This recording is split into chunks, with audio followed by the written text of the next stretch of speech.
nation. Hebrew kingdom building.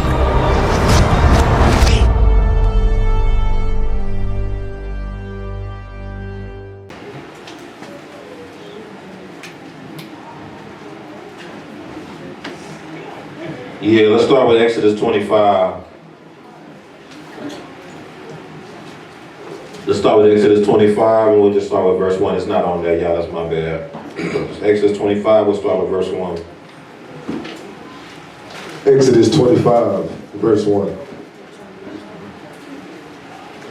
Then Yahuwah spoke to Moshe, saying, speak to the children of Israel, that they bring me an offering. From everyone who gives it willingly with his heart, you shall take my offering. And this is the offering which you shall take from them: gold, silver, and bronze. Hallelujah. What was the offering? Gold, silver, and bronze. Hallelujah. So, what I want to focus on is actually on silver.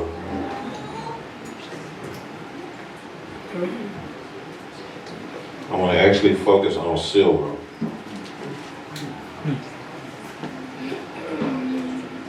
That was one of the main offerings that was offered. Once we go further into, I think a couple of Torah portions later, I think they said it was about 1,000 talents of silver that ended up being offered up for the tabernacle. It was so much silver and gold offered up. The Mishpachah poured out so much that Moshe was like, oh, no more, that's enough, it's too much, that's enough, we good, we straight. The Mishpachah was in that card when it came to this. Give me Genesis 13, verse 2. Genesis 13, verse 2. Bereshit 13, verse 2. Bereshit, or Genesis chapter 13, verse 2. Abram was very rich in livestock, in silver and in gold. Read it again. Abram was very rich in livestock, in silver and in gold. So this was the first mention of the word silver in Hebrew. It was in reference to Abraham and his wealth. It says that Abraham was very rich. Hayil. Remember I was telling y'all that Hayil actually does mean in and of itself sometimes rich or wealthy. In livestock, in silver, and in gold. So that's the very first time you see that mentioned in the scriptures, is in reference to our forefather Abraham and the sustenance that he had, the Most High blessed him with. So silver is chesed. That's kuf, samik, pei. Kuf, samik, pei. Kuf is the open hand. Samik is like to secure or to surround or to encompass, to secure, and then pei is like a mouth, open mouth of the word. And so basically it's the blessing secured by the word. Blessing secured by the word. What's the word? True. But the word is also what? Torah. Yes, hallelujah.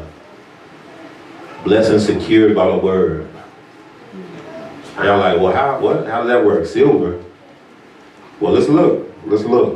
Give me Psalms 12, verse 6.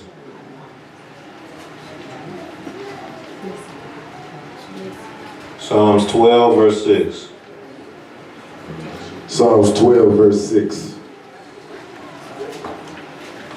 The words of Yahuwah are pure words, like silver. What? Like what? Like silver, tried in a furnace of earth, purified 7 times. So do you know that word like? If y'all are reading along, that's italicized. Y'all know what that means? That means it ain't there. That means the interpreter inserted that word just to try to help the Hebrew, so it'll make sense with the Hebrew and English. Sometimes that works well, but sometimes actually it might have been better not to do that. Because what it's saying here, if you take out the stuff they added, it says the words of Yahuwah are pure words, they're silver. That's what basically what it's saying. Basically saying the words of Yahuwah are silver.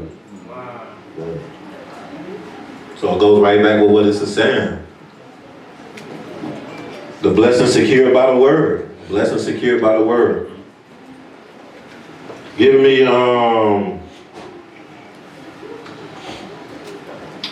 Psalm 119, verse 72. Psalm 119, verse 72.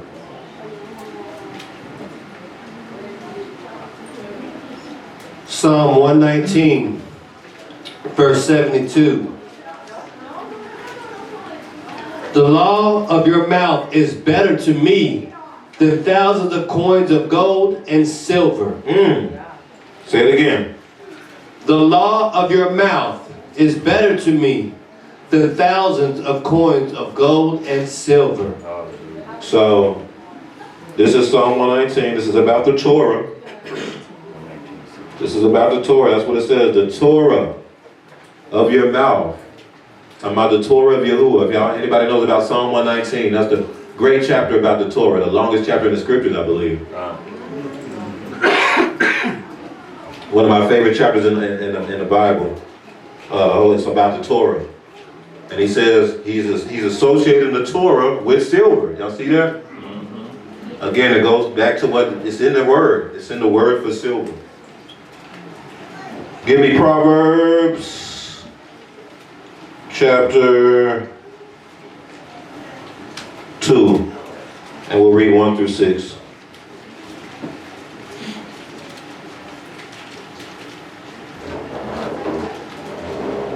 My son, if you receive my words and treasure my commands within you, so that you incline your ear to wisdom and apply your heart to understanding. Yes, if you cry out for discernment and lift up your voice for understanding, if you seek her as silver. If you seek what? What is her? Wisdom. Wisdom. Keep going. If you seek her as silver and search for her as for hidden treasures, then you will understand the fear of Yahuwah and find the knowledge of Eluah. For Yahuwah gives wisdom from his mouth. From where? From his mouth. There you go. Come knowledge and understanding. That's what silver is. Except the blessing is secured by the word.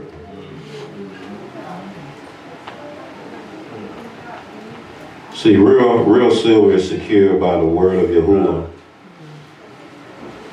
Give me Proverbs 25, verse 11. We're going to read some scriptures today, y'all. Proverbs 25, verse 11.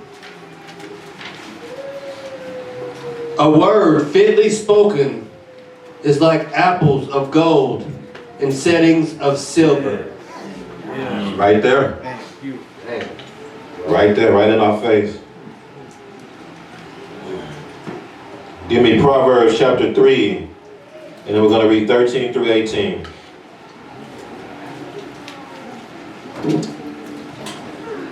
Happy is the man who finds wisdom, and the man who gains understanding. For her proceeds are better than the profits of silver, and her gain than fine gold.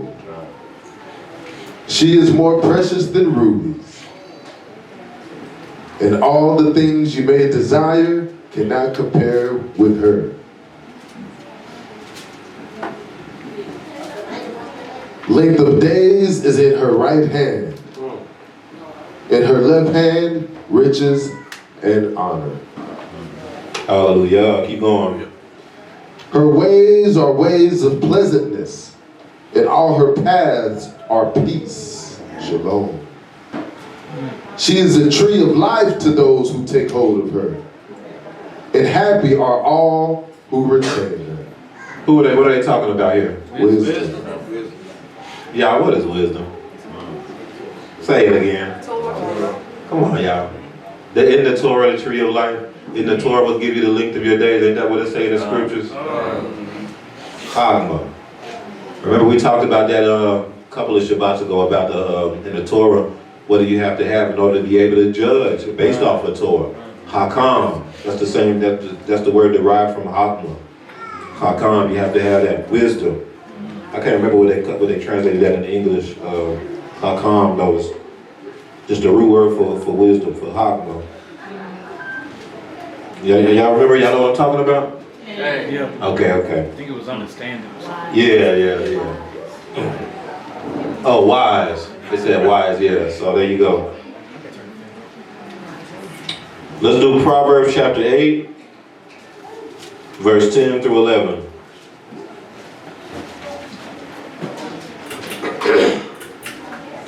Proverbs chapter 8, verse 10. Receive my instruction and not silver. Say it again. Receive my instruction and not silver, and knowledge rather than choice gold.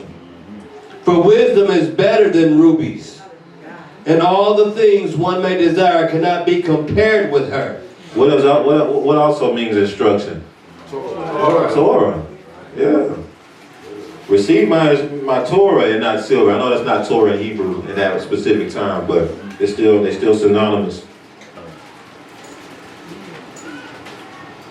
Let's get Proverbs chapter 10, verse 20.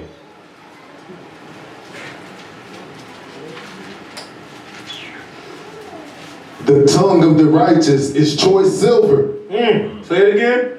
The tongue of the righteous is choice silver. Man. And the heart of the wicked is worth little. Y'all see the parallelism here? Because what comes out of your tongue is basically what's in your heart. Right. See what I'm saying? And what it's saying here is basically the tongue of the wicked or the heart of the wicked they're making it synonymous.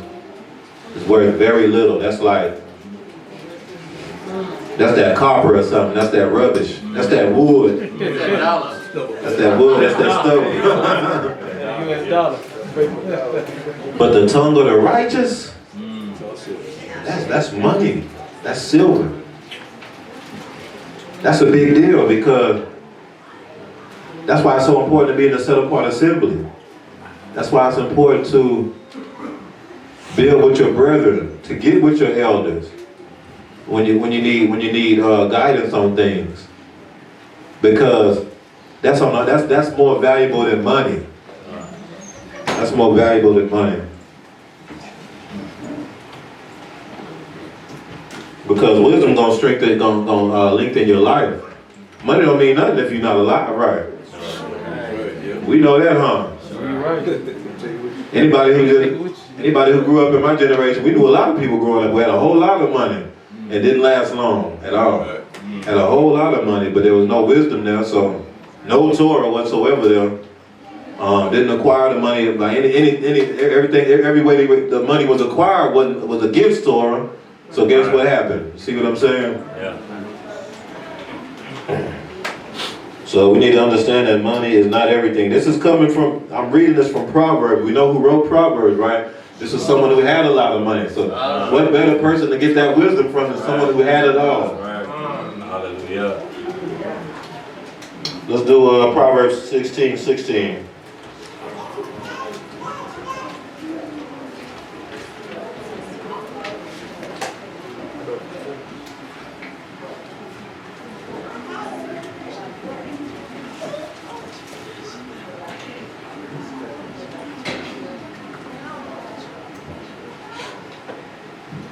Proverbs 16:16.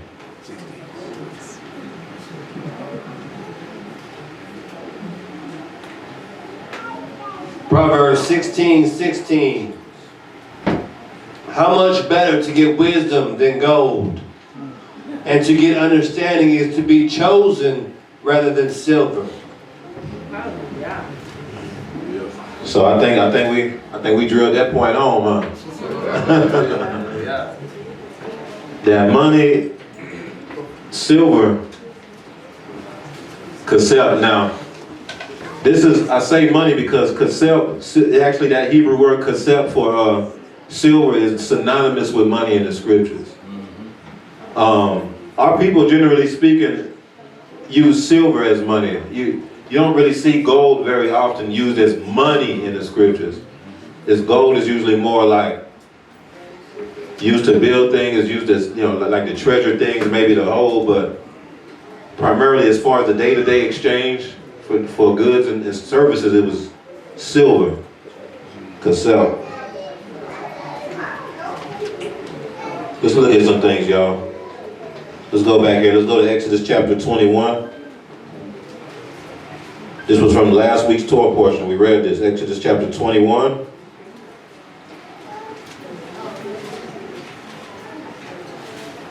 This is surrounding the laws of a servant. We're going to read verse 20 through 21. Verse 20 through 21. Let's get it. And if a man beats his male or female servant with a rod, so that he dies under his hand, he shall surely be punished. Notwithstanding, if he remains alive a day or two, he shall not be punished, for he is his property. For he is his what? Property. That's actually for he is money. Remember we talked about the italics? It's really saying that he is money. It's really saying that he is silver. That's what it's saying. He's saying that as a servant, you are silver. He is silver. He is silver. You are silver. As a servant, you are the silver. What are the silver vessels how were the silver vessels able to be used for the work of Yahuwah? They had to be a beaten work. They had to be burned. They had to be fashioned, shaped, till the dross was removed. They had to be fashioned, shaped, and then built into whatever the instrument that was used for Yahuwah's glory to build the tabernacle or whatever the use was. But silver, as a servant, that's why it says here. That's the spiritual aspect of this. If a man beats his male or female servant, you gotta beat the silver. You gotta beat it. You gotta burn it. You gotta mold it. You gotta shape it. You gotta take away the dross. That's why it says if he still survives, that if he's alive, he's good because he is silver. That's what this is saying. That's the spiritual aspect of this verse. We are the silver, y'all. We are the metal. Many of y'all have seen. Silver is the reason why silver is one of the reasons why silver is so valuable. Even to this day. They was using this as money thousands of years ago. They still use it. This is still money today. Because number one, it comes from the Most High. But why is it so valuable? Well, silver can handle a certain level of heat without being consumed. Silver can go through the fire and it won't do nothing but purify it. It'll hurt the silver. It'll even make the silver melt. But the silver ain't gonna melt forever, is it? It ain't gonna be melted forever. It's gonna harden up and it's gonna be even more pure and better and more useful than it was before. Matter of fact, all the fake stuff, man, you try to burn fake silver. That just gonna burn up. Some of that fake silver might blow up. It might catch on fire, you might have to run. Some of that stuff has so much chemicals in it. Sometimes you get some fake silver gets caught up in the assembly, don't it? Right. And then you know the real from the fake. How? When the fire comes. That's when the dross gets removed. Sometimes that's the only way you can tell. Like when stuff is told, when stuff is good, I mean, everybody look like silver, don't they? Everybody look the same to me. It's when that fire comes. That's when true colors show. Oh, snap. That wasn't even no real silver right there. Look, he couldn't handle the fire. He burnt off. He or she burnt off, withered away. Silver is built to be able to withstand the very, very high ranges of heat. That's why silver is so valuable, man. They use silver. You know, cars wouldn't exist if it wasn't for silver. I think computers, everything. Because of the way that it conducts heat. Not only by the way that it withstands high levels of heat, but the way that it conducts heat as well. Right. There's something supernatural about these metals, man. That's why that's why it's money. That's why it's so valuable. I was with this Ock man, that's still Elder know him, this dude that's really specialized in silver. You gotta kind of give and take, he ain't in the truth. But there was some stuff he was saying that was deep though, about how even like weapons, a lot of the weapons wouldn't exist without silver, like atom bombs, nuclear weapons. Take I don't know how many pounds of silver just to make one. Yeah. Wouldn't exist because of the way that it conducts heat. There's nothing else that can do it like silver. Crazy, y'all. Crazy stuff, y'all. Right. Let's go to Psalm 66, verse 10. But you are the silver. Hallelujah. You are the beaten work. You're the Hebrew servant. Hallelujah. That if the master beats you and you survived, you didn't burn up, you weren't destroyed. Oh, you told. That means you silver. That's what Exodus 21 is saying. Psalm 66, verse 10. Let's get it. Psalm 66, verse 10. For you, O for you, O Eloi, have tested us. You have refined us as silver is refined.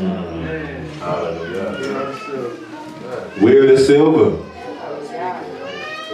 We are the silver. Sometimes you get silver, you got to test it to make sure it's real, don't you? Sometimes you get silver, you got to test it to make sure it's real. How do you make sure silver? How the only way you can test to see if silver is real? You got to see how it can handle that fire, don't you?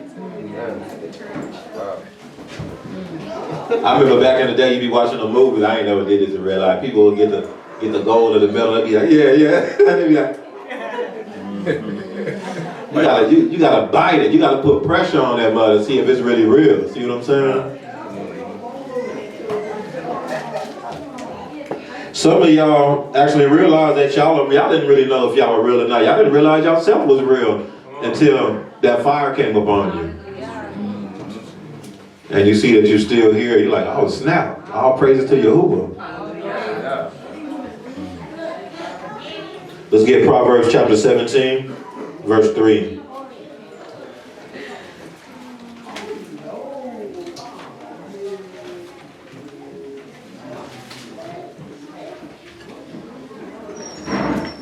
The refining pot is for silver, and the furnace for gold.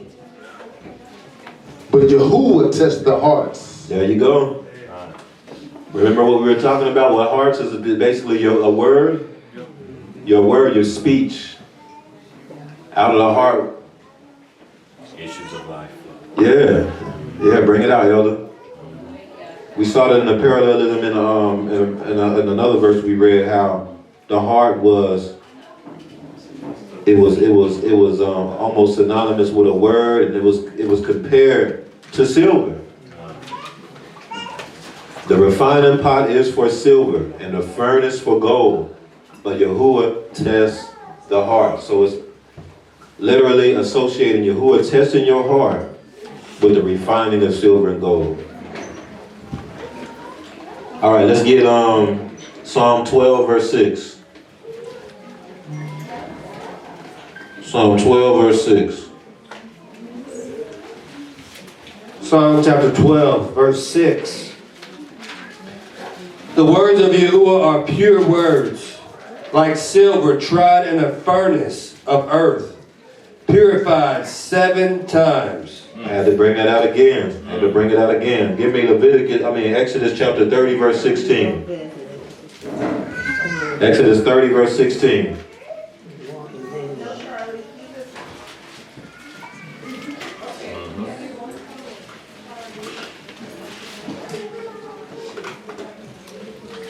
And you shall take the atonement money of the children of Israel. That's chesed. The atonement silver is really what it's saying. Remember, silver is synonymous with money. So a lot of times the translators will just translate it to money. But it's really saying silver. The atonement silver of the children of Israel. Keep going.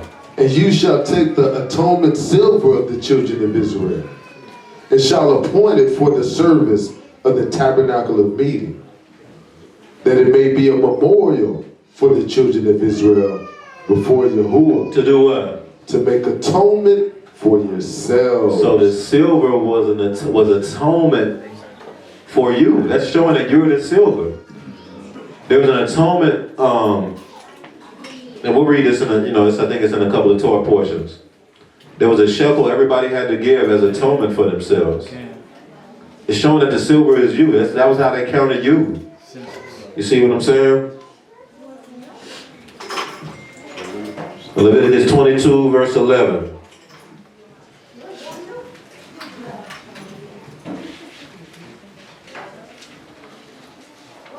Leviticus 22, verse 11.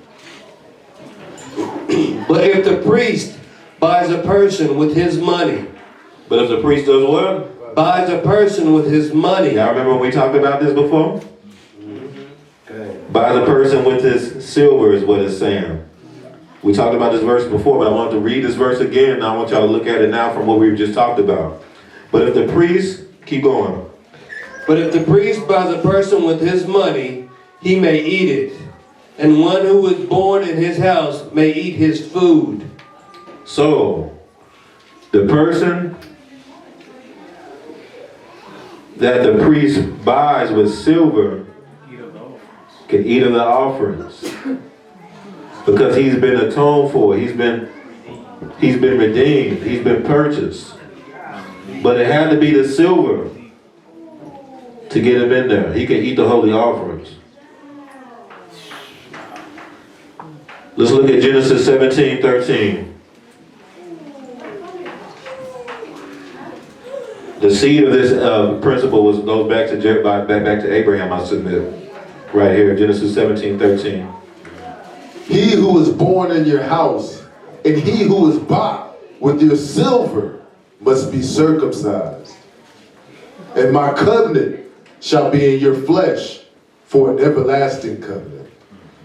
If he was bought with silver, even if he wasn't born in your house, if you purchased him with silver, he gets circumcised too. He's in the covenant too. It's the same principle that was in Leviticus 22. I believe that came from here. That came from during the days of Abraham. That all who was born in your house, but also who was bought with your silver, all of them get circumcised. They're all part of the covenant now. So just like with the high priest, with the priest, if you bought them with silver, they can eat of the holy offerings because they're in covenant now. They're Israel. They're with us. They're part of the Mishpachim. All right. Let's do Genesis 17:27. No. Deuteronomy chapter 8, verse 18. Deuteronomy chapter 8, verse 18. Deuteronomy chapter 8, verse 18. And you shall remember Yahuwah your Elohim, for it is he who gives you power to get wealth, that he may establish his covenant, which he swore to your fathers, as it is this day. So who's the one that gives you the power to get wealth? Yahuwah. It's Yahuwah. That's why we need to understand that silver is the blessing secured by the word. It's Yahuwah who gives that power. It's the blessing secured by the word. It can only come from the Most High. Silver comes from Yahuwah.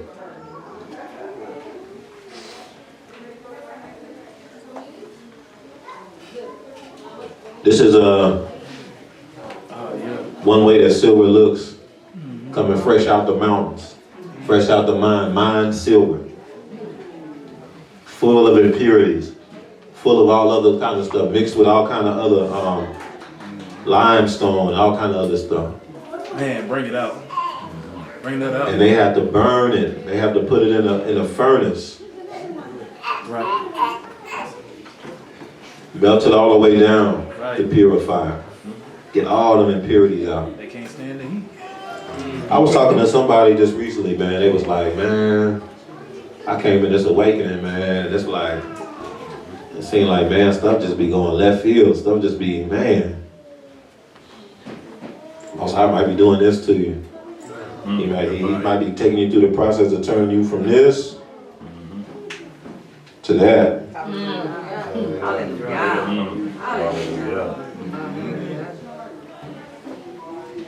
That's another example of another mine. That was in, I believe, Morocco, Africa, where they were mining silver at.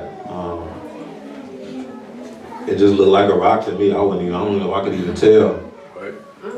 But there's silver all up in there. It's just filled with all kind of impurities and stuff. A lot of us came into the assembly just like that. And the Most High had to purify that. He had to do a lot to turn that into that. He had to do a whole lot to turn that into that. So also, y'all, on the Torah portion, they go into the menorah. Let's read Exodus 25, 31 through 40. Exodus 25, 31 through 40.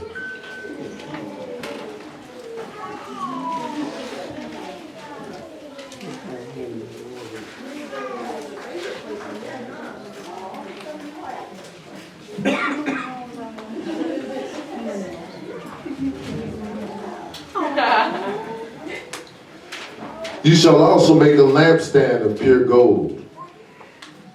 The lampstand shall be of hammered work. Its shaft, its branches, its bowls, its ornamental knobs, and flowers shall be of one piece. The lampstand shall be of what? Pure gold. Go back. It should be of what? Go back. Pure gold. Pure gold. Start over. Read verse 31. Start over. You shall also make a lampstand of pure gold. And the lampstand shall be of what? The lampstand shall be of hammered work. Of what? Hammered work. So if you look at the King James, it says the beaten work. Yeah. Remember in Exodus 21, it said, hey, if this Hebrew slave was beaten, but he's still alive, Man. he's silver. It should be of a beaten work. This menorah is, it has to be beaten. In order for it to be a menorah, in order for it to shine, in order for it to be a light, it has to be beaten, hammered, shaped, fashioned. Like, that's how it works. That's the way this world works. I submit that we're the menorah. That's the assembly. A matter of fact, the menorah, what is the assembly? The assembly is Israel. That's the menorah. We are beaten work, man. This captivity done tore us up. Yes, sir. We done been through more than any other nation on this planet. Yes, sir. Say that. We are beaten, hammered work. We've been burned. We've been under the fire as a people. Yes, sir. Still. But we have not been consumed because we gold, man. That's right. Hallelujah. Hallelujah. The gold can withstand all kind of fire but not be consumed. That's right. Can't get rid of it. Just like the burning bush. That's what Moshe saw when the Most High was ready to call him to go and do what? Save Israel. Right. The Most High appeared to him with a burning bush that was not consumed. That's the menorah, that's Israel. Hallelujah.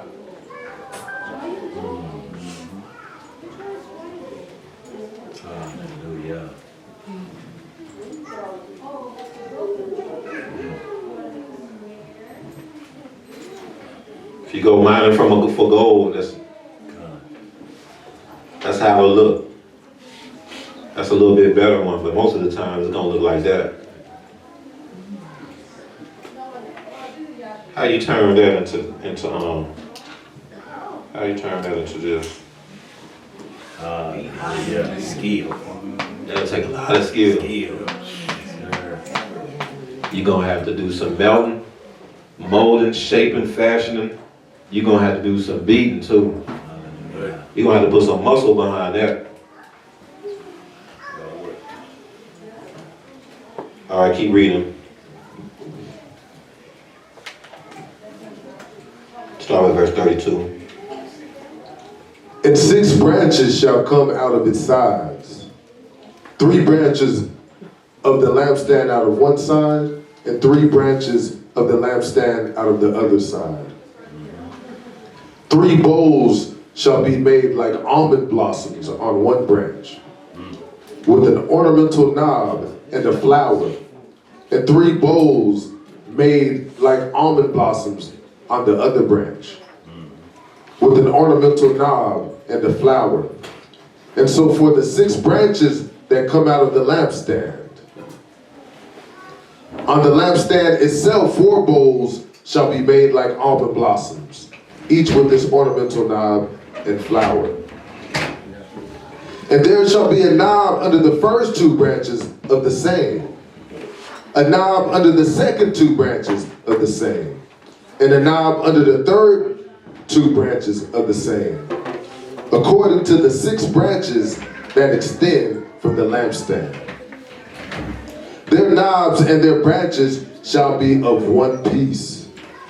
All of it shall be one hammered piece of pure gold. Echad.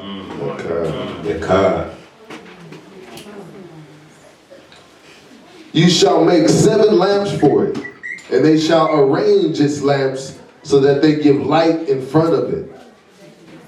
And its wick trimmers and their trays shall be of pure gold. It shall be made of a talent of pure gold with all these utensils. And see to it that you make them according to the pattern which was shown you on the mountain. So it should be made of what kind of gold? Pure gold. What kind of gold on the mic? Pure gold. So you think the Most High gonna be able to use you like this? Nope. That's what that means. He ain't gonna be able to use you like this. You gotta be pure in order to be used, but for the work. You're gonna have to be pure in order to do the work. So you have to be purified. So menorah. It's amazing, y'all. Who was so told? I wasn't even gonna try to break this down. And the Most High just gave it to me. It's amazing. This boker. So I thought the word was too long to try to break down in a timely manner, but Most High gave it to me. It's Mem, Nun, Wa, Resh, Hey. So we know Mem is the water, chaos. It also can mean what? Say it again. It could mean a whole lot of people, a multitude of people. We got Nun, which is the seed, or like the children, the seed, or continuing. We got the Wa, which is to secure, like a tent peg. We got Resh, which means the chief or the head. And then we got Hey, which means revelation. So basically it's the seed of the multitude, secured to the chief's revelation. The seed of the multitudes, secured by the chief's revelation. It goes back to the mixed multitude. It goes back to how all the nations will flow to Israel. It's the menorah. It's being a light to the nations. It's being a light, and all the nations will flow to it. It's about the seed of the multitude being secured to the chief's revelation. So they're flowing. That's the menorah. The people will flow to the menorah. People are supposed to flow to the menorah. We scatter to the 4 corners of the earth. The assemblies. We are the menorah. Hallelujah. You see what I'm saying? That's the nation of Israel. The menorah symbolizes the nation. And we're supposed to be a light to the nations. It's all in the word. It's all in there. Yeah, I was blown away. I was like, man, Torah Yahuwah. All right, let's take a look. Let's do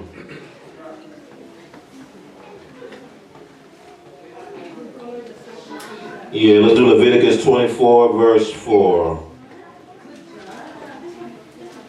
Leviticus 24, verse 4. All right, bro. Leviticus chapter 24, verse 4. He shall be in charge of the lamps on the pure gold lampstand before Yahuwah continually. All right, so who is he? The priest. Right, it's the high priest. It's Aaron. So I know we just started right at verse 4, so I know I didn't really probably don't know the context. But this is referring to Aaron. This is referring to the work of the high priest, okay? Read it again, verse 4. He shall be in charge of the lamps on the pure gold lampstand before Yahuwah continually. You know what? Start with verse 3 so y'all get a little bit of the context. Read verse 3 and 4. Outside the veil of the testimony in the tabernacle of meeting. Y'all know what that is? Okay, so let me paint a picture real quick. So you have the holy place. There's two veils. You go inside the first veil, you're in the holy place. But there's another veil outside of the testimony. That testimony is talking about the Ark of the Covenant. That goes to the Holy of Holies. So you go in the first veil. Nobody goes into the Holy of Holies though, not only except once a year. So what they're saying is that Aaron, outside the veil of the testimony, the veil that covers the Ark of the Covenant, the Holy of Holies, in the tabernacle of meeting, Aaron shall be in charge of it from when? Evening until morning. That's all the time. He's going to be in charge of it all the time. Ariel the Boker. Keep going. Evening in the morning, what? Before Yahuwah continually. It shall be a statute forever in your generations. Then it goes into verse 4. Read verse 4 now. He shall be in charge of the lamps on the pure gold lampstand before Yahuwah continually. See? Because that's where the menorah is. It's in the holy place. Okay. Before the, before the veil of the testimony. So what does that mean? That means that the high priest is the one. So you got to understand. So let me just kind of bring this out because this will help y'all with context. The menorah had to be lit and on fire 24/7. Can. So how are you able to keep a menorah lit 24/7? You got to make sure the oil's in there. It takes work. You got to be watching it. You got to be keeping it. You got to be guarding it. Right. The sons of Aaron, that was their job. To be in there from Ariel to Boker, making sure that mug is going. It can never go out. Ever, ever, ever. 24/7 is supposed to be lighted continually. You got to keep the oil in there. There's many things you got to do to keep that going. So the high priest was the one who did that. Y'all are getting kind of where I'm trying to go? It was the high priest's job to keep the fire going. It was the high priest's job to pour the oil in there and to keep the oil in there so that that fire won't go out. Okay. If y'all don't get where I'm going, y'all get where I'm going here after we get here. Revelation chapter 1. Let's go to Revelation chapter 1. That's it. Man, Yes, sir. I just put that too.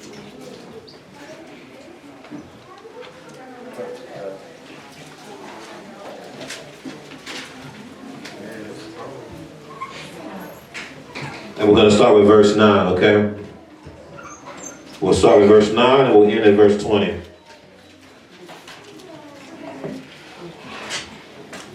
That's it.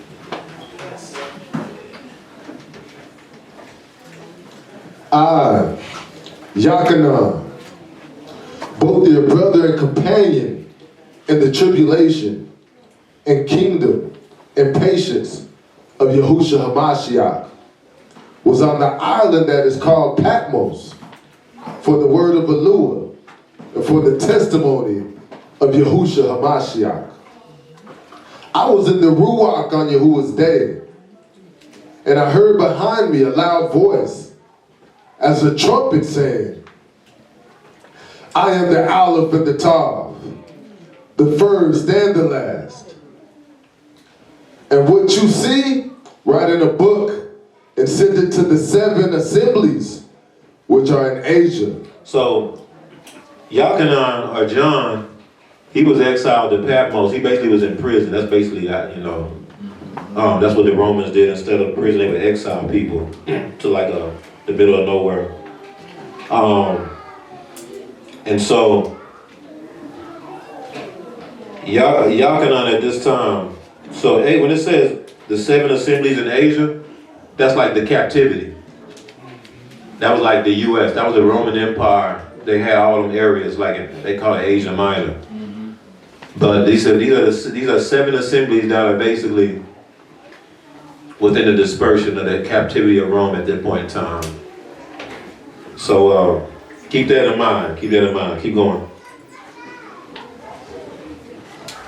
To Ephesus, to Smyrna, to Pergamos, to Thyatira, to Sardis, to Philadelphia, and to Laodicea. Some of them cities is named after some of the cities up in this captivity, ain't it?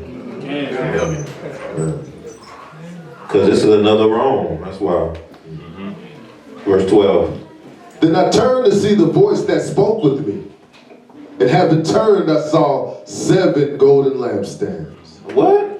Read that again. And having turned, I saw 7 golden lampstands. He saw 7 menorahs. Keep going. And in the midst of the 7 menorahs, one like the Son of Man. Who was in the midst of the menorah? He's in the midst of the assemblies. Keep going.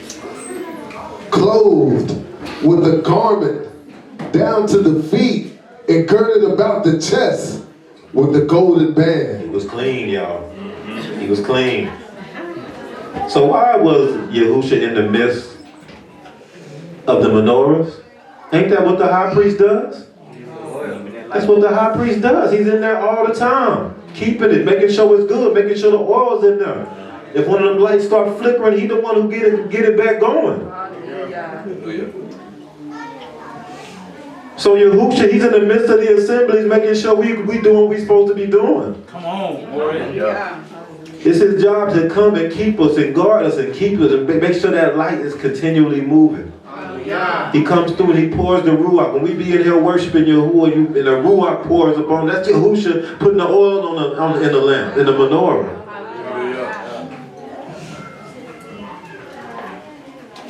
Let's keep going.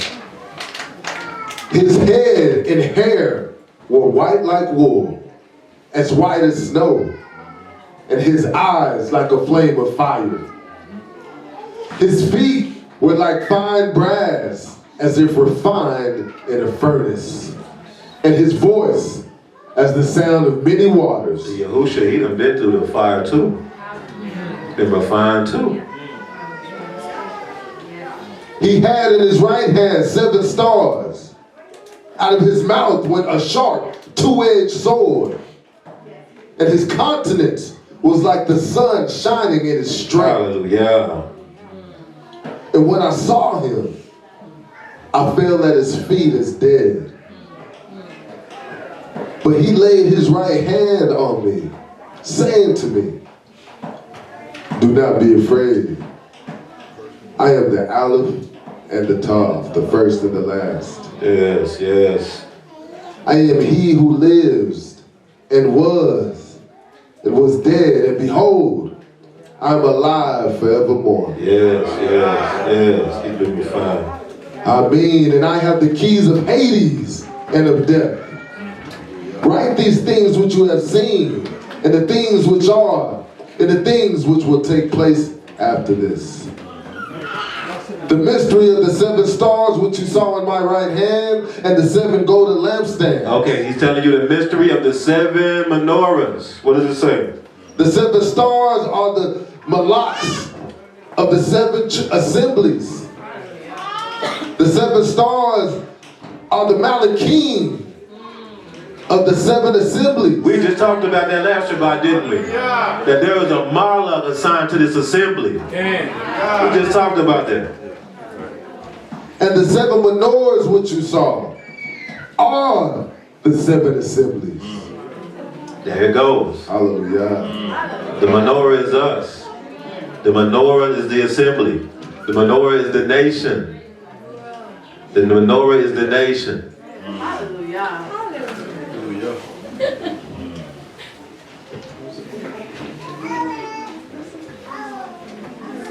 Let's do, let's go ahead and go here. Zechariah chapter 4, 1 through 14. Zechariah chapter 4.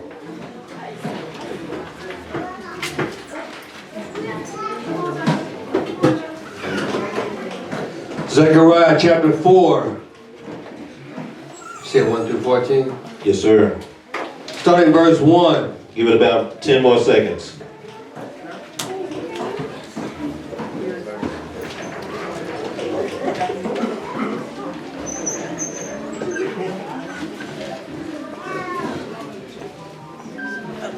Hallelujah, if you're there. Zechariah chapter 4, starting verse 1. Now the Malach who talked with me came back and wakened me as a man who was wakened out of his sleep. And he said to me, "What do you see?"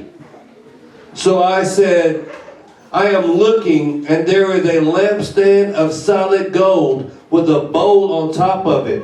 And on the stand 7 lamps with 7 pipes to the 7 lamps.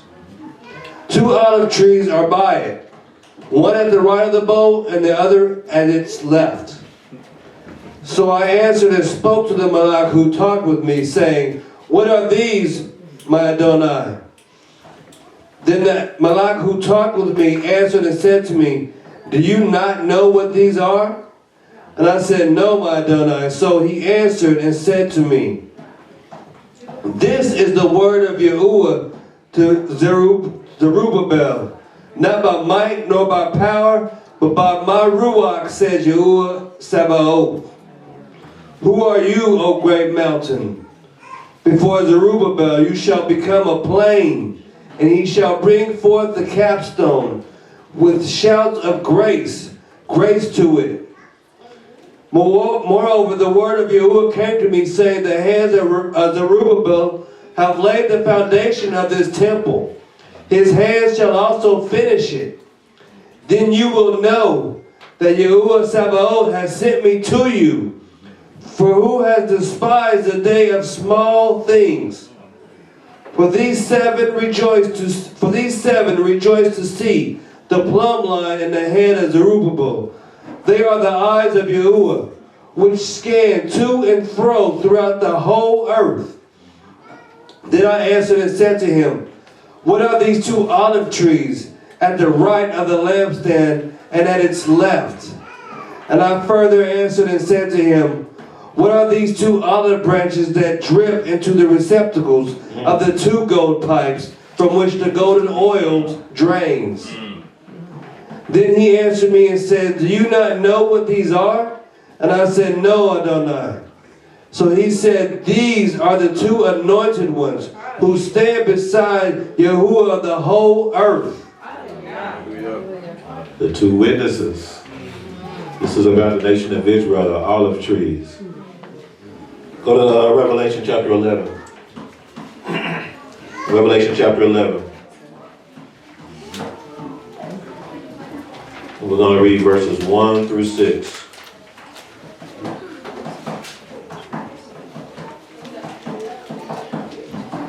Revelation chapter 11, verses 1 through 6. Then I was given a reed like a measuring rod. And the Malach stood, saying, "Rise and measure the temple of Yahuwah, the altar, and those who worship there. But leave out the court which is outside the temple, and do not measure it, for it has been given to the Gentiles. And they will tread the holy city underfoot for 42 months. And I will give power to my 2 witnesses." To my 2 who? Witnesses. The 2 anointed ones in Zechariah is what they said. Keep going. "And they will prophesy 1,260 days, clothed in sackcloth." These are the 2 olive trees There and you the go. 2 lampstands. There you go. Standing before a lure of the Eretz. There you go right there. And if anyone wants to harm them, fire proceeds from their mouth and devours their enemies. And if anyone wants to harm them, he must be killed in this manner. These have power to shut the Shamayim, so that no rain falls in the days of their prophecy. And they have power over waters to turn them to blood, and to strike the earth with all plagues as often as they desire. This is important because this is showing how the light will be given to them. They will be the light. So everybody else is the darkness. See, the 2 witnesses. That's the northern and southern kingdom. That's Israel. They will be the light. Everybody else is outside of the light. Outside of the house is darkness. Right. So just like what we saw in the past, they're going to have authority to do things. There's going to be a level of authority given to where proclaim a thing and it comes to pass. Like Moshe did when he split the sea, when he caused the rivers to run blood. When Elijah came and proclaimed a thing and it came to pass with regard to that famine, and then no rain come down, and the list goes on and on. But that's the menorah. That's when the menorah, the tree. That's the nation. Give me Revelation 2, verse 5.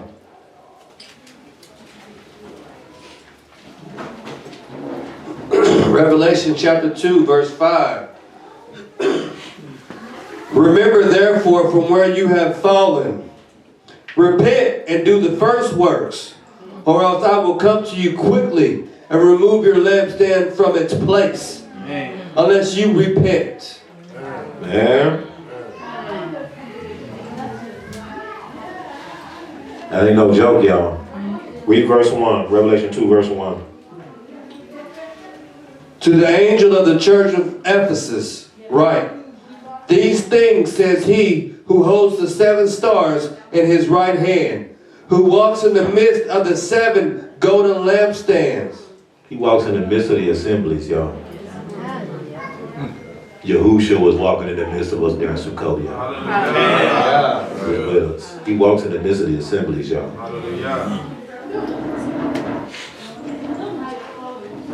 Give me Matthew chapter 5, verse 13. Matthew chapter 5, verse 13.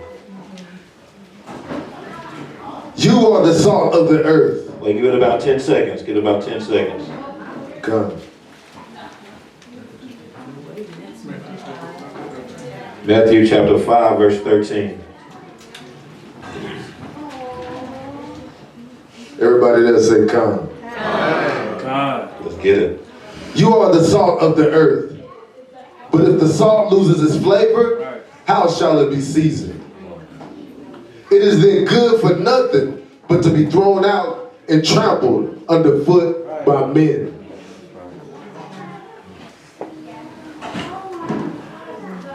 You are the light of the world. You are the what? The light of the world. That's the menorah. Keep going. A city that is set on a hill cannot be hidden. Nor do they light a lamp and put it under a basket, but on a lampstand, or But on a what? on a menorah. There you go. That's us. And it gives light to all who are in the house. There you go right there.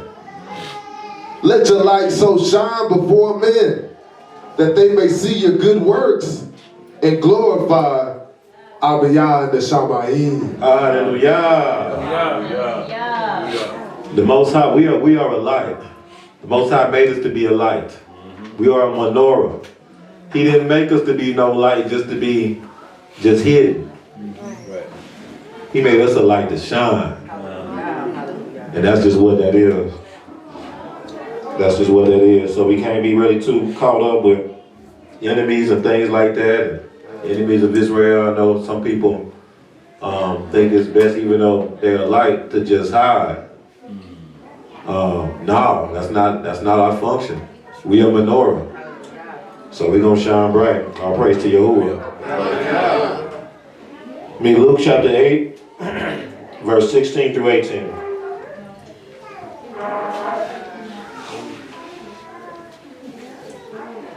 Give it about maybe 10 seconds or so. Luke chapter 8, verse 16 through 18.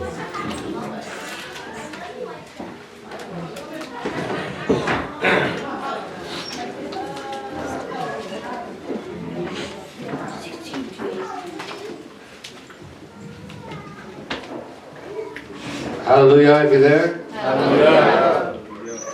Luke chapter 8, starting verse 16. No one, when he has lit a lamp, covers it with a vessel or puts it under a bed, but sets it on a lampstand, that those who enter may see the light. Repeat that. No one, when he has lit a lamp, covers it. Who lights the lamp? Yahushua. Now read this again. Why do you think Yahushua's saying this stuff, man? For real. He's the high priest. He's the one who lights the lamp. He's the one who tends and keeps the menorah. All right, keep going. Start over verse 16.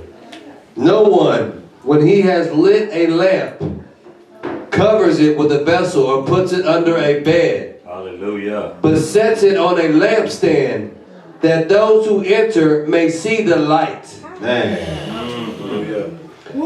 For nothing is secret that will not be revealed, nor anything hidden that will not be known and come to light. When the light shines, the darkness flees. That's why when in the beginning, we talked about this a few weeks ago, in the beginning, Genesis 1, when Yahuwah saw that darkness covering the face of the deep, what did he say? Let there be light. He said, let there be light, and the darkness had to flee. There is nothing in secret that will not be revealed. Nothing. Y'all hear how deep that is? There is absolutely nothing in secret that will not be revealed. Man, that's deep, man. Verse 18. Therefore take heed how you hear. For whoever has, to him more will be given. And whoever does not have, even what he seems to have, will be taken from him. That's why it's important to make sure your light shines. Right. We gotta let the light shine. Gotta be a light to the nations. Luke 11, verse 33 through 36. Luke 11, verse 33 through 36. So a few more chapters down, a few chapters past. 11, verse 33 through 36.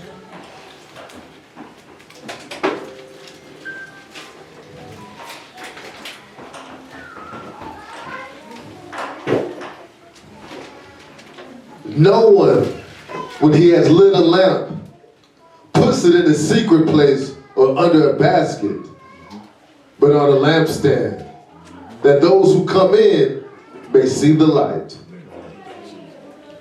The lamp of the body is the eye. Yes, it is. Therefore, when your eye is good, your whole body also is full of light. Yep. But when your eye is bad, your body also is full of darkness. Therefore, take heed that the light which is in you is not darkness. Take heed that you are not a part of the darkness. Remember, this goes back a few weeks ago. We talked about 2-3 weeks Shabbats ago. We talked about how the Most High made a distinction between light and darkness. He made a distinction. It was Israel that was the light and Egypt was the darkness. But you had a lot of Egypt that decided to join Israel. They were part of the light, weren't they? All right. But the majority of Egypt was darkness, and what happens to the darkness? You end up getting destroyed. Take heed, Yahushua said, that the light which is in you is not darkness. Verse 36. If then your whole body is full of light, having no part dark, the whole body will be full of light, as when the bright shining of a lamp gives you light. Hallelujah. We are the menorah. Shine bright. We ain't supposed to be hiding nowhere. That's right. Come on, man. Y'all, we got to be unashamed. We got to be unapologetic about our Hebraicism. Hallelujah. For real. Right. Jungle program. Y'all still going to school hiding y'all seat. Y'all still going to school scared to tell them who you are and what you is. You need to reevaluate yourself and what y'all doing. Because what you're doing, you hiding the light that the Most High is giving you. Let that light shine bright. She may glory. For real. Like, man, I was just talking to my firstborn, Yeshayahu, a couple of days ago. And he was talking about how, man, one of the main dudes on their basketball team. Actually, he's like the best. He actually got a scholarship. He got a D1 scholarship. He's the best player on their team. Has been all over Yeshayahu about this truth. Just from him just wearing CC, just keep, he just noticed that he misses games on Shabbat and stuff like that. And was just like, man, what? He had all kind of questions. I told Yeshayahu, man, tell him to come through. I'll scoop him, I'll scoop him, tell him, come on. And, that's being a light, man. Being a light don't mean you gotta yell at people. Be unapologetic about yours, though. That light gonna shine. They gonna notice. They going to their little parties and stuff. Yeah, I'm good. Right, sir. Man, Shabbat or Saturday, we got this going on, man. Come on. Oh no, man, we going. I'll be at the assembly. Shine. Creation is waiting on you. For real.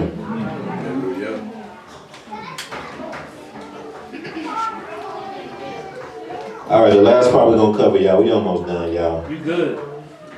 The last part we're gonna cover is the curtains of the tabernacle. The curtains of the tabernacle. The emphasis will be on the outer curtains that surrounded the tabernacle. It was a wall for the tabernacle. It was a covenant wall. Let's take a look, y'all. Let's go to Exodus chapter 26.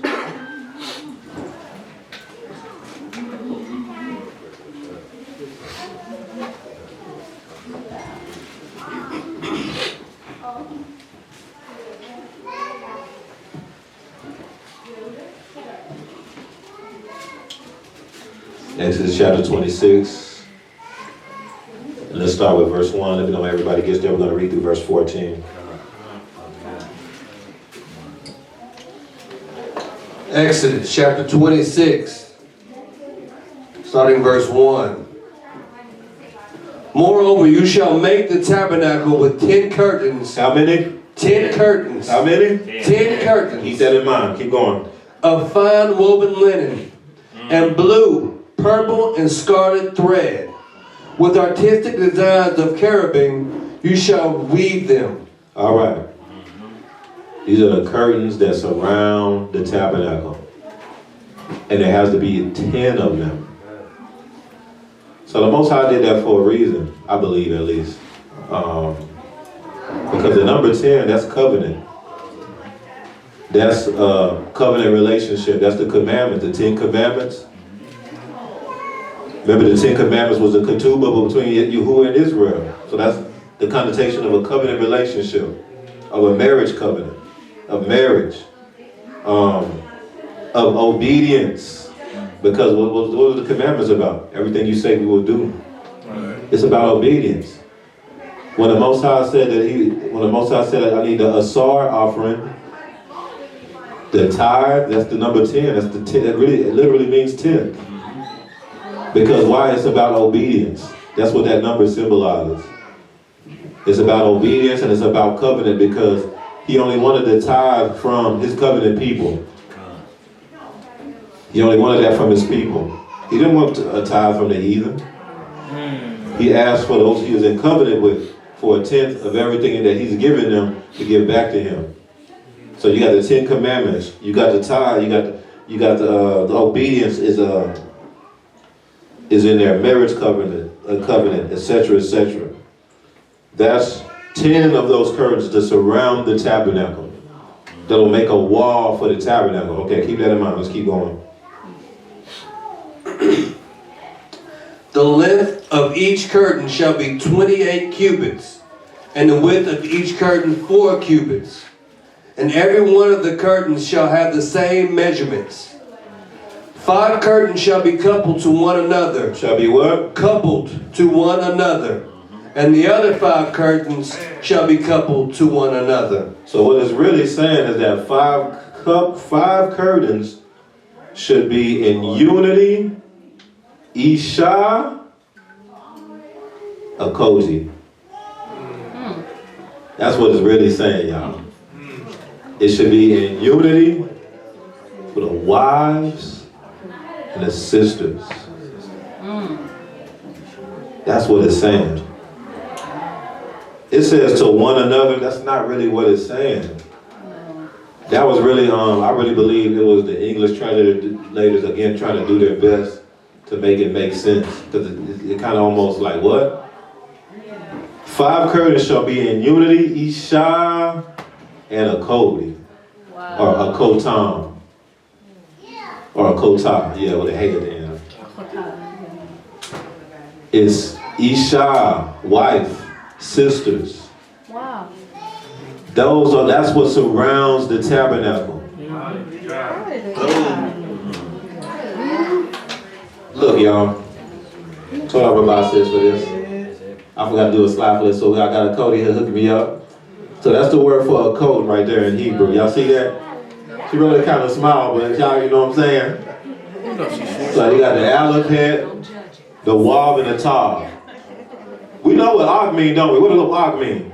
Strong wall. Strong wall, right? Strong wall. A code, sisters, is the strong wall of the covenant. The strong wall secured by the covenant. It's the covenant wall. That's the wall surrounding the tabernacle. You see what I'm saying? Even in the wilderness, the Akim, we were the strong wall. But then within the strong wall was the Achios. You see what I'm saying? But in order for that wall to really work, for the tabernacle, they had to be the word for coupled. Again, I don't think that's the best. You know, they did it, you know, you can say it. I'm not saying it's a wrong translation, but I think it's better translated as unified or joined, unity or joined. Y'all gotta be in unity in order for this tabernacle to work the way it needs to work. Say that again. Come on. Hallelujah. Like for real. Hallelujah. It's not even an option. Like, it's not even like y'all gotta be joined together. Y'all gotta be in that car. Y'all gotta be joined together to make the wall, the covenant wall. Y'all are the strong wall secured to the covenant. Y'all are the covenant wall, the tabernacle wall. That's not the Hakim. We the strong wall that surrounds that. Y'all the wall within the wall of the covenant. That's why y'all wall, this cherubim interweaved on it. Y'all got the Malachim, the cherubim, the angels interweaved on y'all wall. See, that's why when y'all start crying out, the Most High comes and descends down. Yes, he does. Hallelujah. The Most High has been dealing with me, and I'm going to go ahead and tell y'all this. I know I'm sure y'all them know. The Most High been dealing with the unity of the Archeo for maybe the last, 2-3 months. Yeah.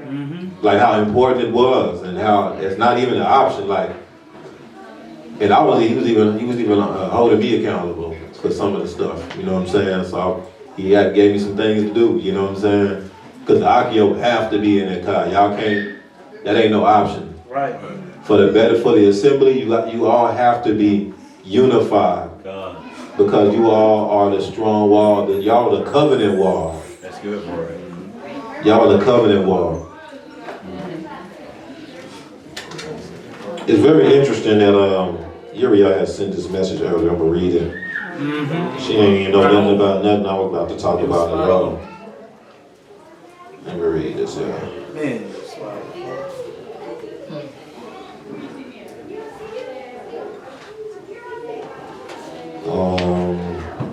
Here we go, yeah.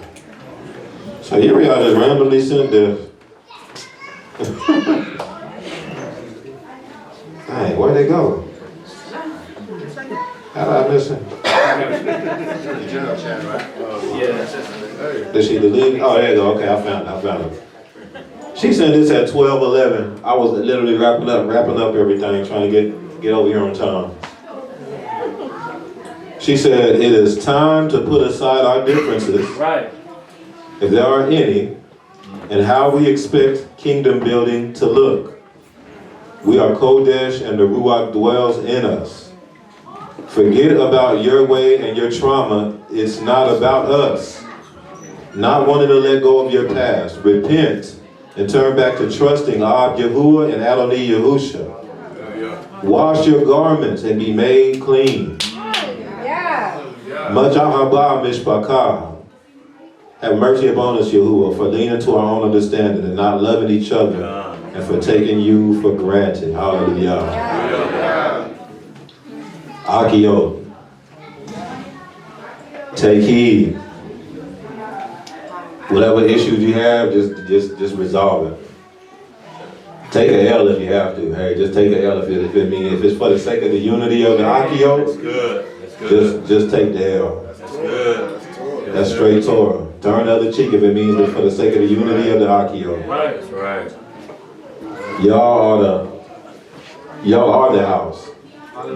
It's interesting that a lot of the words surrounding the Akio or the women have to do with covenant. You got the Bat, the sign of the house, or that's the covenant. You got Akiot. That's very, very interesting to me.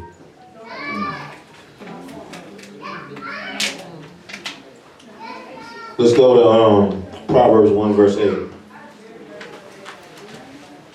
And it makes sense because isn't it the well, let's go ahead and read that. Let's go ahead and read that. Y'all know this verse. I'm gonna read it anyway.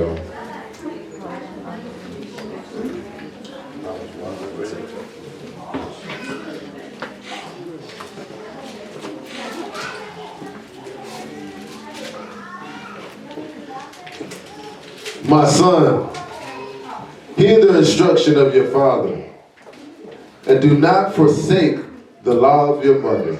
The what of your mother? The Torah of your mother. It's the Akio, it's the mothers, it's the Ishas who established Torah in their household. I submit it's the Akio, it's the Ishas who established Torah in the house.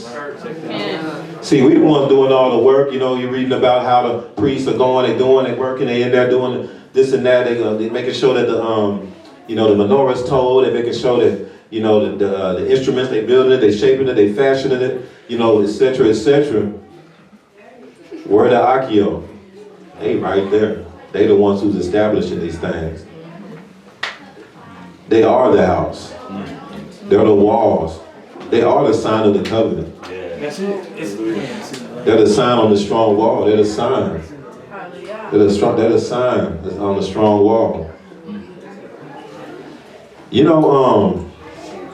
can go to an assembly. The best way to know what the assembly is like and what anything about the assembly is by seeing how the Akio are.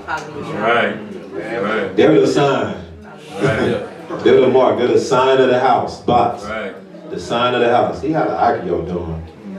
See how they acting. Yeah, they acting. Are they left field? Are they out of order? Come on now. Yes, sir. Are they humble? They keeping Torah. They in shalom. They're welcoming. Forget the Akim. What are the Akio doing? Right. That's the sign of the house right there. Right. You see what I'm saying? Right. Even in wickedness, that was the case. For real. How was we like when we used to go to the club for those who was in the world? First thing we was trying to see. Man, let's see what kind of females in there. Let's see what. You know what I'm saying? There's a whole club. And now, gotta go. Yeah. How many times, you see this a lot in Austin. Back in the day, I don't even, it's been so long, I don't know nowadays. But how many times you went in Austin, you saw a whole bunch of dudes in there, you ran about it. That's a sign that something's not right with that club. What there was about three females and 10 dudes. There's something not right with that spot. No.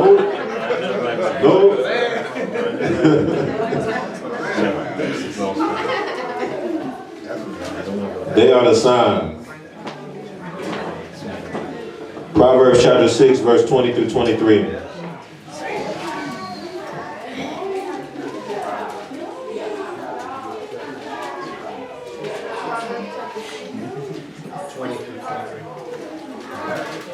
Yeah, dudes can perpetrate all day. Dudes can put on a facade, but I don't know. Akio, you're going to be able to tell what's going on by looking at the Akio. Proverbs chapter 6, verse 20. Let's go. Proverbs chapter 6, verse 20. My son, keep your father's command, and do not forsake the law of your mother. What do you do with the Torah of your mother? Go ahead. Bind them continually upon your heart. Tie them around your neck. When you roam, they will lead you. When you sleep, they will keep you. And when you awake, they will speak with you. Yes, they will. For the commandment is a lamp, and the law a light. Reproofs of instruction are the way of life. Yes, it is. Yes, it is. You can stop right there. We don't need to get into the wicked one. Come on. Have y'all ever heard the saying that that a woman, what is it? A woman makes the house? What was that saying they used to say? I can't even remember the one. Makes a house a home. Torah. You can buy a house all day, but it's the woman that makes a house a home. And I submit that's the Akio in the assembly. They make the house an actual home. Man, Ema came through and was like, man, y'all keep going through all that to do the oil and stuff like that. I just went on and I got a little thing for y'all, you know what I'm saying? So the oil, it'll be easier. Right. So Josh was like, man, we're going to do something with the children. We're going to establish Torah so they can't help it. I've been fighting that for years. Literally. We need to establish Torah for the children. Like, you know what? I'm kicking against the pricks right here. Ooh, and I live with it. It's not going to go away. That's the Akio making their house a home. They're doing what the Most High made them to do.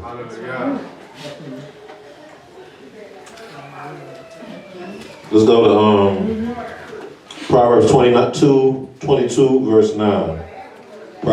Psalms 22, verse 9. Almost done, y'all, almost done.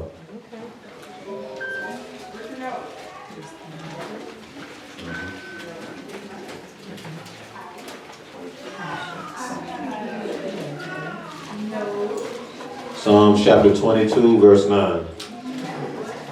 But you are he who took me out of the womb. You made me trust while on my mother's breast. Read it again. But you are he who took me out of the womb. You made me trust while on my mother's breast. What is someone doing as a baby when they're on their mother's breast? They're drinking the milk. Isn't the milk Torah?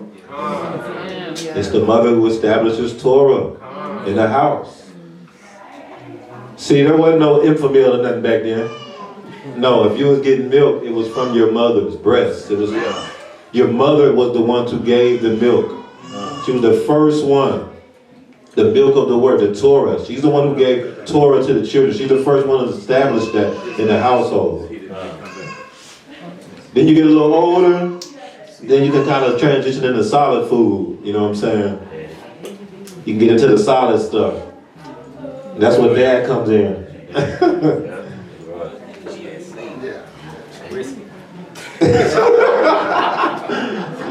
Put that fire on that brisket.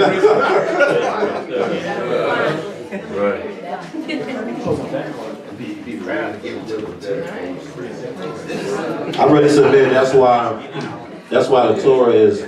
I already submitted. That's why the Torah is always symbolized as the milk. Is the milk of the word, because that's what comes from the mother. It comes out of the mother naturally. Let's go to Psalm 131, verse 2. Psalm 131, verse 2.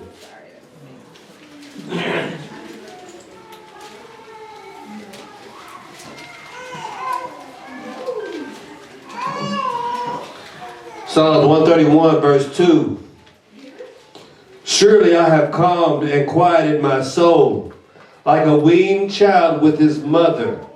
Like a weaned child is my soul within me. Say it again. Surely I have calmed and quieted my soul, like a weaned child with his mother. Like a weaned child is my soul within me. Hallelujah. Let's go to Song of Solomon chapter 8. It's the last verse, y'all. Song of Solomon chapter 8. Give me verse 10 through 11. It's the last verse. I'll give y'all 10 seconds.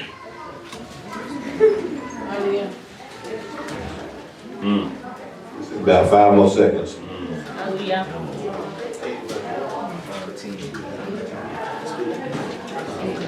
Come. Everybody there?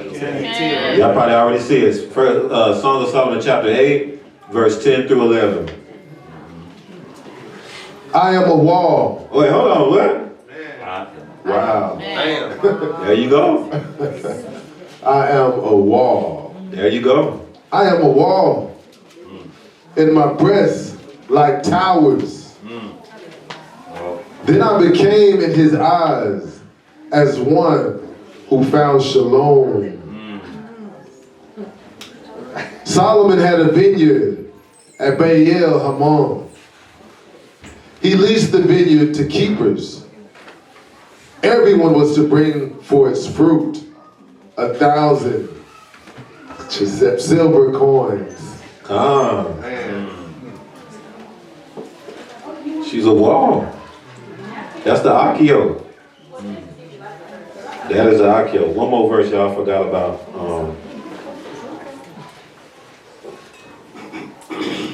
It's in the book of Jeremiah. I'll find it real quick. It's the last one. Last one. Jeremiah chapter 31. Yeah, Jeremiah chapter 31.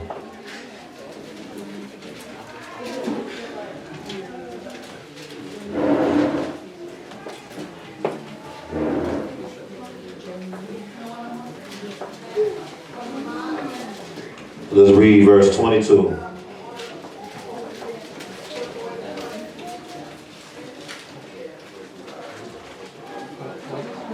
Yirmiyahu, or Jeremiah chapter 31. 31 verse 22. Verse 22. How long will you gad about, O you backsliding daughter? For Yahuwah has created a new thing in the earth. A woman shall encompass a man. A woman shall what? Encompass a man. Like a wall, huh? That's why one of the marriage, shout out to Malkiyahu and Shemaiah. One of the marriage customs of Israel, before they go fully in the covenant with each other, or right after they go in the covenant with each other. Right after they go in the covenant with each other and everything's established, there's a dance that's done where the woman becomes a wall for the man, encompasses the man. The covenant wall. A coat. The strong wall of the covenant. See, that's in the tabernacle. The men are the ones in the tabernacle doing the work, doing the services. They're encompassed. The woman encompasses them. And she does it 7 As times. the wall. And she does it 7 times? Oh, man. Bring it out. 7 times. Bring it out. And so that 7 times, there you go right there, completion, covenant. The Shabbat, the sign of the covenant, the Shabbat. Hallelujah. Hallelujah. So, Akio. As far as I know, y'all have been doing told, as far as I know. But y'all have to be diligent and aggressive about y'all unity. Right. It won't work without you. Right. We absolutely need y'all. Talk to each other, check on each other, love each other, do random stuff for each other. Break bread with each other. Be there for each other. Y'all been doing that though. A lot of y'all have been doing that. That don't mean that ain't nothing gonna ever happen. That don't mean that y'all not gonna have issues. It's about how y'all deal with these issues. A matter of fact, y'all gonna have issues, matter of fact. Absolutely. Y'all will. Y'all gonna have disagreements, y'all gonna have issues. Just deal with them. That's fire. Go through with it. Love each other anyway. Man, look, man, I remember the Akeem is all the Akeem, well, most of them couldn't agree with me. Man, when the Akio be having a get together, we be like, ooh, whew. Hopefully they can get through this without no issue.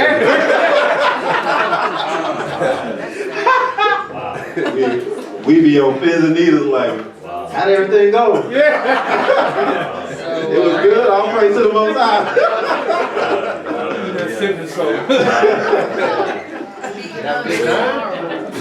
Go ahead. Speaking of is tomorrow.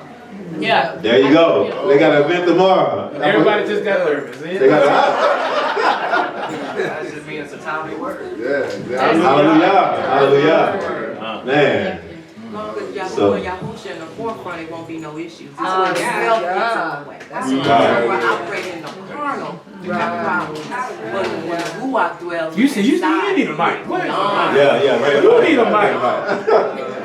Because I'm done. Bring it back. I just wanted to bring out, well, first of all, told out for y'all vulnerability and transparency about what y'all be talking about the kingdom. Keep bringing it out. No disrespect. No, it's just playing. That's all love. But I just wanted to say this, is that when you were mentioning that, I was just saying that was a sense of disappointment and sadness to hear that. Because we represent Yahuwah and Yahusha at the end of the day.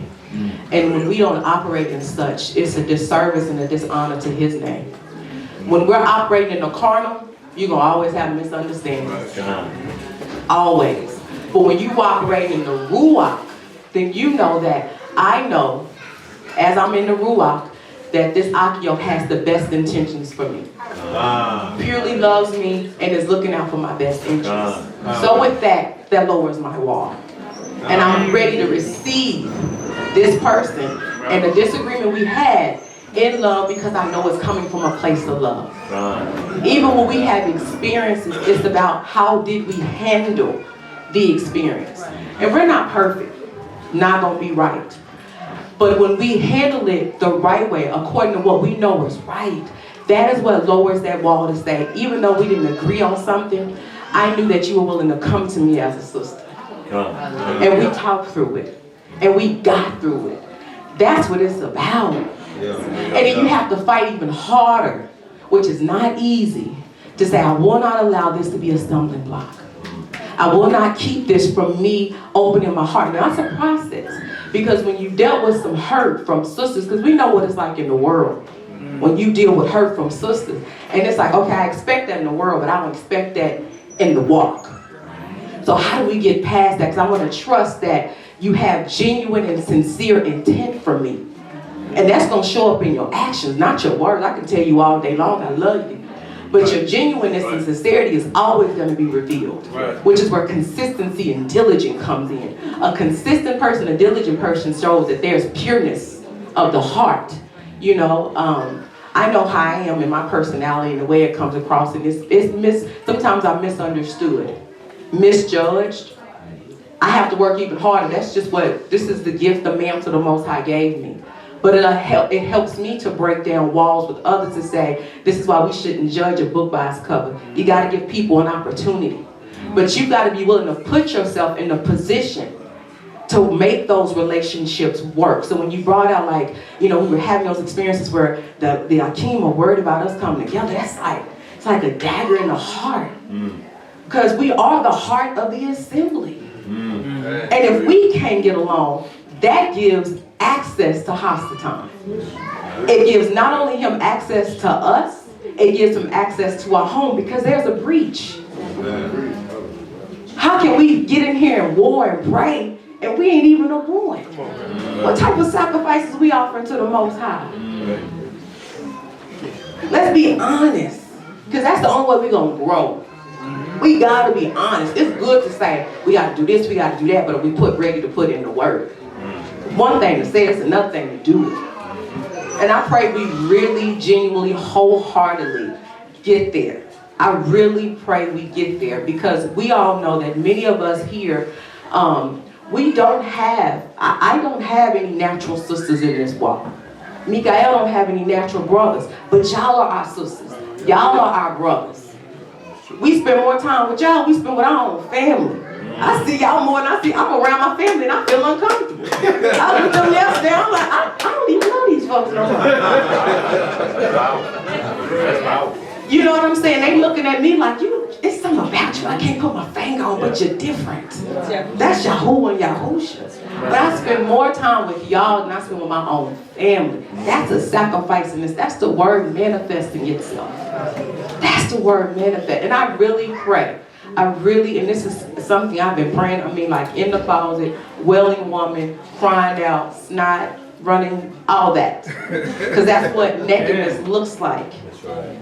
In front of Yahuwah and Yahusha, and it's like, how do we get past ourselves? And that is not easy. We have to be willing to strip ourselves from what we've experienced in the world, what we've experienced with each other. Period. And be willing to go there and look out for each and not be in our silos. We have to get out of our silos, and we have to get out of what is comfortable. I may be cool with one person, but that doesn't mean that I'm not going to show that same love to somebody else. That's the only way we're going to make it. And that's just being real. I can't be on the battlefield and my eyes closed and I'm wondering if the sister behind me really got my back. I know I'm going to have your back regardless. Because I ain't finna let nobody come in and penetrate whatever. We can have a difference of opinion, but at the end of the day, you don't never have to question if I'm going to have your back. Because I know how I move. And the Most High know that too. My character, my conduct speaks for me. At the end of the day, period, point blank, I know where I stand. And I know how I am, and I know if I've had any differences of anybody, y'all know my heart is pure. And you can come to me, and we can talk through it, and y'all know I come across, but I'm very passionate. And I have a strong way of my delivery. That's something he's working on me with. But that doesn't mean that even though we can have a back and forth, that there's an issue. No, that's just the way I communicate. But as you spend time with me, you'll know that. And as I spend time with you, I'm going to learn that something else about you. I use Bethel. This is my boo. Me and her got into it on Sukkot. Y'all wouldn't have known that had I not told you. And guess what we did? We worked it out. And when I saw her at Shabbat the following week, we couldn't get to each other, but I reached out to her. From there, she was over there. The love is genuine. I can't get to you because we got the mishpaka, but the love is genuine. We get through those differences. I'm going to yield. I just want to bring that out because it's been a long time coming, especially those who have been here for a very long time.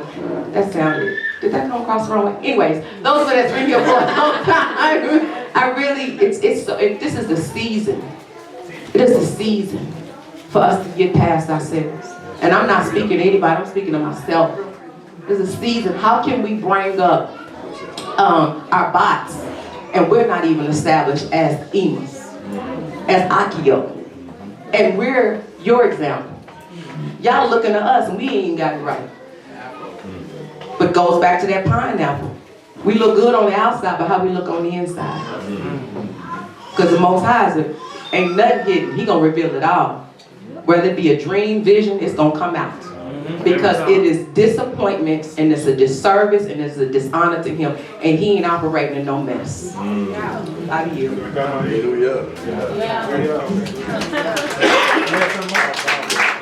Hallelujah. Real quick. Go ahead. Yeah. I just wanted, first of all, I wanted to say shalom, shalom, shalom. I wanted to say thank you for having us. We really enjoy the message. It is a timely word. And it's not just this assembly, it's all the assemblies. Right. With the parties. Because this is something that the Most High is working on pretty much, I think, all the assemblies. But I do want to say, as an imam, I want to encourage, as he said, that silver, when it comes in, it's got all these impurities. So it takes us going through. Sometimes it's going to get ugly before it look good. It's going to look ugly, and we're going through that ugly stage because we got here first. Hallelujah. First we got here.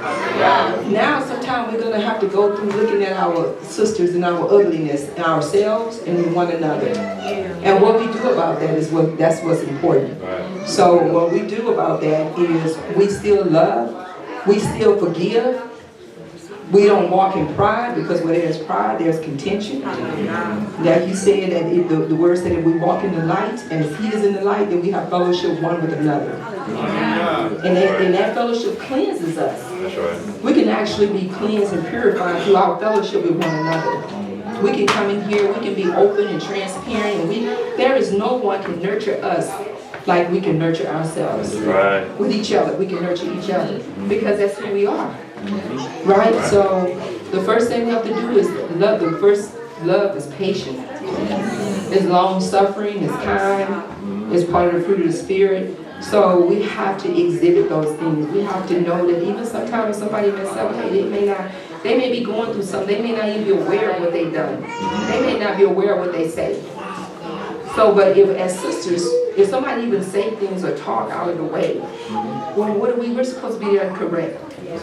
And when we are corrected, we're supposed to be seated in humility. And like she said, understanding that the person have a heart for you of love. That's right. Yes, the Most High tell us to put wisdom first and be discerning, right? But if we're here, we have to trust that the Most High brought us here together. And if we're still here after going through the fire, that means we're silver. We just have to think about Hallelujah. And y'all, you got something, Elder? No, sir. Okay. But be aggressive about the unity. Be proactive.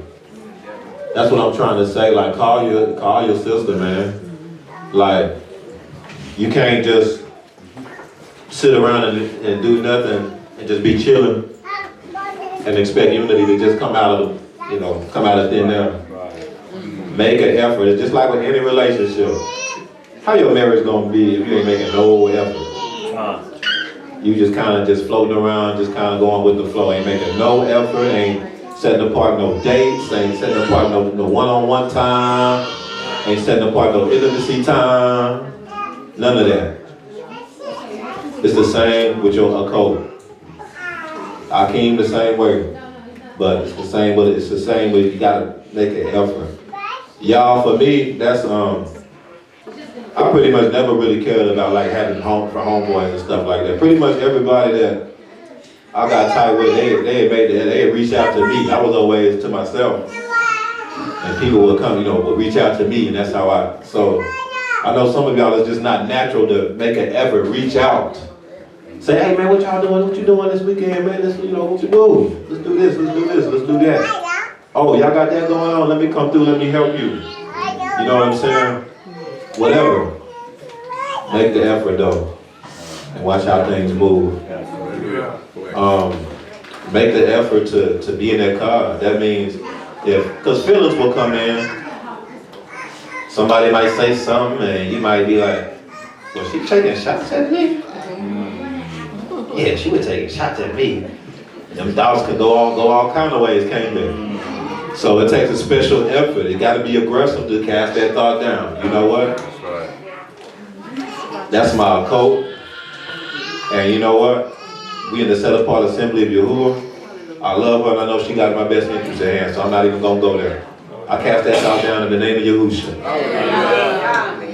And move accordingly unless it's proven otherwise. But you can't just go off of no thoughts. You can't.